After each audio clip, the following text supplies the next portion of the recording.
আজ তোমাদের ডব্লিউবিজি 2025-এর পরীক্ষা শেষ হলো। তো তোমাদের অনেকেরই ডিমান্ড যে অ্যান্সার কিটে যাতে দেওয়া হয়, তো আমি দুটো পিডিএফ করে দিয়েছি, একটা ফিজিক্স কেমিস্ট্রির আর একটা হচ্ছে ম্যাথামেটিক্সের। দুটো পিডিএফেই তোমাদের অ্যান্সার কিগুলো দাগ দেওয়া আছে যে কোনটার কি অ্যান্সার হবে। আমি একটু দেখিয়ে দিই তোমাদেরকে, তাহলে বুঝতে একটু সুবিধা হবে। তারপর আমরা একটু আলোচনা করবো যে তোমাদের কীরকম কি কাট অফ যেতে পারে।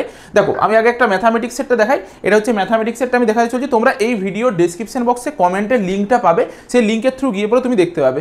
যেমন ধরো 1 নাম্বার কোশ্চেনের উত্তর হবে অপশন সি, 2 নাম্বার কোশ্চেনের উত্তর হবে অপশন সি, 3 নাম্বার কোশ্চেনের উত্তর হবে অপশন ডি, এইভাবে দাগ দেওয়া আছে। 4 নাম্বারের অপশন এ। তোমরা যখন মোবাইলে ওপেন করবে তোমরা সুন্দরভাবে দেখতে পাবে। এটা হচ্ছে যেমন ম্যাথামেটিক্সের আছে, সবটা পুরোটা একদম 75টা কোশ্চেনই করা আছে। তেমনি ফিজিক্স কেমিস্ট্রিটা তো যদি তুমি যাও, দেখাচ্ছি আমি, ফিজিক্স কেমিস্ট্রিতে তো পেয়ে যাবে তুমি, ঠিক আছে। দুটো আলাদা আলাদা পিডিএফ, তোমরা দুটো পিডিএফে গিয়ে পর দেখতে পেয়ে যাবে। আমি যাতে তোমরা এরপর দেখো, এইটা একটা সেটের কোশ্চেন, তোমার আলাদা সেটের কোশ্চেন হতে পারে, কোশ্চেনের সিকোয়েন্সটা বুঝতে পারছো আলাদা হবে। তো সেই হিসাবে তোমাকে সেই সিকোয়েন্স অনুযায়ী একটু মিলিয়ে নিতে হবে, ঠিক আছে। যেমন এটা হচ্ছে ফিজিক্সের 1 নাম্বার কোশ্চেনের উত্তর সি, 2 নাম্বার কোশ্চেনের ডি, একদম কমন কোশ্চেন, 3 নাম্বার কোশ্চেনের অপশন সি। সব মোটামুটি ফিজিক্সের ম্যাক্সিমাম কোশ্চেনটা অনেকগুলো জানা পরিচিতর মধ্যে পড়েছিল আর কি, কিন্তু বেশ কিছু কোশ্চেন ছিল অনেকটা টাফ ছিল। যদি বলা হয় যে এবছরের কোশ্চেনের লেভেল কেমন, অঙ্কটা হচ্ছে তো ওই ইজি মডারেট লেভেলে বলতে পারো, আর ফিজিক্স কেমিস্ট্রিও ওই ইজি টু মডারেট লেভেলে, কিন্তু একটু হালকা টাফের দিকে বলতে পারো আছে।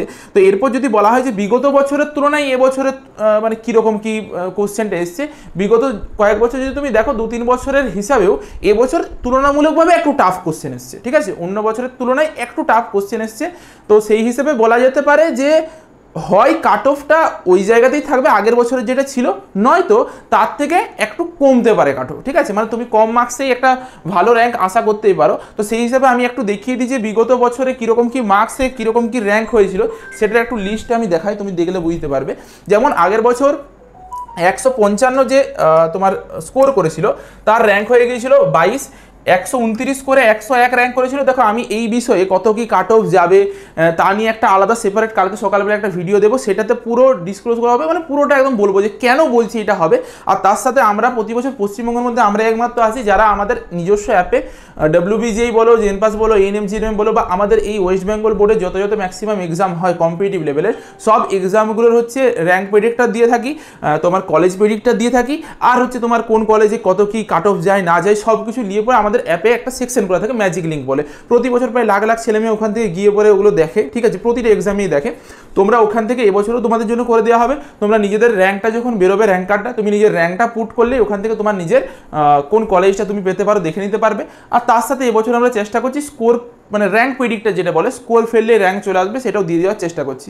তো আপাতত দেখো কালকে একটা ভিডিও যাবে, তবুও বলে দিই আগের বছর কীরকম গিয়েছিল। 115 মার্কসে 212 মতন র্যাঙ্ক হয়েছিল। তুমি যদি দেখো 101 মার্কস যদি তুমি তুলে নিতে পারিছিলে, আগের বছর 454 মতন তোমার র্যাঙ্ক হয়েছিল। তো এবছরও মোটামুটি ধরে রাখো এইটা যাবে, বা কি হতে পারে 454 জায়গায় 400 র্যাঙ্ক হয়ে যাবে। মানে কি বললাম, একটু কাট অফটা এবছরের লো যাবে, যে একটু কম মার্কসেই পেয়ে যাওয়ার সম্ভাবনা থাকবে, বা আগের বছরের মতনই যেতে পারে, ঠিক আছে। আচ্ছা, তুমি যদি 95-এর মতন পেয়ে যাও তাহলে তোমার 607-এর মতন র্যাঙ্ক হয়ে যাবে। যদি তুমি 80-র ঘরে পেয়ে যাও, বা 90-এর ঘরে যদি তুমি পাও, 822-এর মতন আগের বছর র্যাঙ্ক হয়েছিল, তুমি যদি 80 পেয়ে যাও তাহলে 1493-এর মতন তোমার র্যাঙ্ক হয়ে যাবে। আচ্ছা, তোমার যদি দেখো এই 86 পর্যন্ত আগের বছর 999-এর মতন র্যাঙ্ক হয়েছিল, মানে আগের বছর যে 86 পেয়েছিল সে হচ্ছে যাদবপুর পেয়ে গিয়েছিল অনেক ইজিলি যাদবপুরে একটা মোটামুটি ভালো ব্রাঞ্চ পেয়ে গিয়েছিল। এরপর এবছর তোমার এই 86টা কি হতে পারে, 85 বা 84তেও পেয়ে যেতে পারে। 85-84 তো এই 1000-এর মধ্যে তোমার র্যাঙ্ক চলে আসতে পারে, এই জায়গাটা যাবে এই বছর, ঠিক আছে। আচ্ছা, বাকি 80 তুললে তোমার 1500-এর মধ্যে র্যাঙ্ক হয়ে যাবে। 80-র মধ্যে যদি তুমি রাখতে পারো 1500-এর মধ্যে র্যাঙ্ক হয়ে যাবে। যদি তোমার 72-এর মধ্যে স্কোর থাকে, মানে 70-এর মধ্যে স্কোর থাকে, 2500-এর মধ্যে র্যাঙ্ক হবে। যদি তোমার 64-র মধ্যে স্কোর থাকে তখন তোমার 4000-এর মধ্যে র্যাঙ্ক হবে। 60-এর মধ্যে স্কোর থাকলে তোমার 5000-এর মধ্যে র্যাঙ্ক হবে। আর এবছর কি হবে জিনিসটা আরেকটু বলে দিই, যে তুমি ধরো এবছর যদি 58 বা 57 তুলো, তবুও তোমার 5000-এর মধ্যে র্যাঙ্ক চলে আসবে। এই একটা ফেসিলিটি তোমরা এবছর পেতে পারো।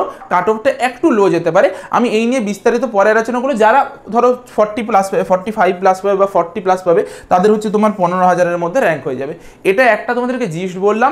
তোমাদেরকে আমি অ্যান্সার কিও দিয়ে দিয়েছি, ভিডিও ডেসক্রিপশন বক্সে বা কমেন্টে গিয়ে পরে পেয়ে যাবে, চেক করে নিও। আর এটাকে একটু মিলিয়ে নেবে, তাহলে অনেকখানি হেল্প পাবে। পরবর্তী সময় আমরা হচ্ছে কালকে আবার একটা ভিডিও দেবো, সেখানে কাট অফ সম্পর্কে বিস্তারিত আলোচনা করবো। আজকে একটু তাড়াহুড়োর মধ্যে ভিডিওটা বানাচ্ছি, কালকে ঠান্ডা মাথায় সব কিছু নিয়ে আলোচনা করবো। তাহলে আজকের মতন ভিডিওটা এই পর্যন্তই, দেখা হচ্ছে একটা নতুন ভিডিওতে।